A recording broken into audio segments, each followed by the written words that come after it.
sebuah negara atau sebuah eh, tanah air yang besar, bangsa yang besar itu karena memang tadi paparannya Bung Ade Armando itu bahwa ada satu imajinasi. Jadi ada suatu cita-cita yang luhur, keinginan ya. Saya jadi ingat waktu Bung Hatta juga mengutip itu Ernest Renan, Qu'est-ce qu'une nation? Le désir d'être ensemble. Saya nggak bisa bahasa Prancis. Tapi apa itu sebuah bangsa?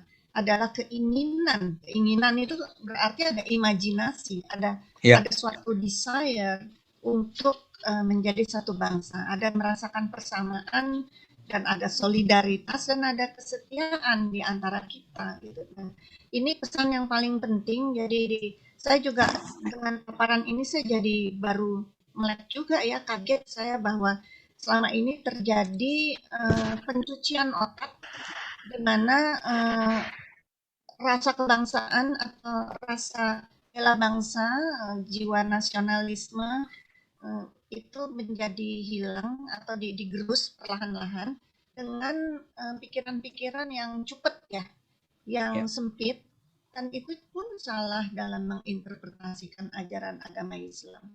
Yang seperti tadi Ibu Musda juga mengatakan adalah rahmat bagi semuanya gitu, karena nilai-nilai Islam pada dasarnya universal.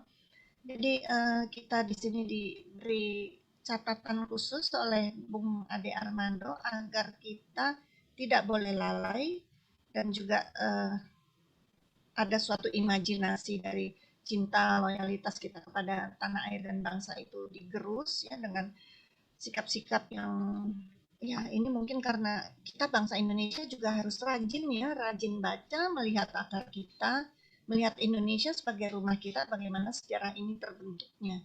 Dan memang Bung Hatta waktu itu yang mengadakan suatu pertemuan informal ya dengan tokoh-tokoh Islam, dengan Bapak Wahid Hashim dan juga dengan Kiai Bagus antaranya sama Teguh Hasan saya rasa.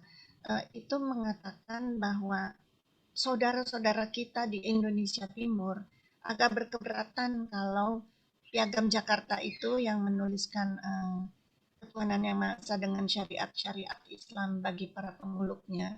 Andai kata itu dimasukkan sebagai preambul Undang-Undang Dasar 45, itu berkeberatan. Itu Bung Hatta menerima permintaan itu. Bahkan ketika itu Indonesia masih di apa namanya masih security-nya masih ada banyak orang-orang Jepang yang memang mereka sudah kalah, sudah Perang Dunia Kedua sudah usai, tetapi pesan itu datang jadi dari Indonesia Timur. Nah, Bung Hatta mengadakan suatu approach ya, suatu pendekatan secara hati ke hati, dan para tokoh ini saya dengar sendiri dari Bung Hatta, tidak ada yang mengatakan tidak ada yang berontak. Di sini kelihatan bahwa tokoh-tokoh Islam, tokoh-tokoh pemuka agama itu hebat-hebat ketika itu. Benar-benar mempunyai kesetiaan dan fantasi itu, bukan fantasi, satu imajinasi itu, bahwa kita, negara yang kita bangun, Indonesia yang merdeka, Indonesia yang bersatu, berdaulat, adil, dan makmur. Itu semua tokoh-tokoh Islam mempunyai kesadaran yang sama dengan golongan nasionalis. Artinya, sebetulnya masalah itu sudah selesai. Karena kita semua kan menjunjung kitab Undang-Undang Dasar 1945 yang diresmikan 18 Agustus 1945. Jadi dengan demikian seharusnya masalah itu sudah selesai. Kita harus berangkat pada mengisi kemerdekaan.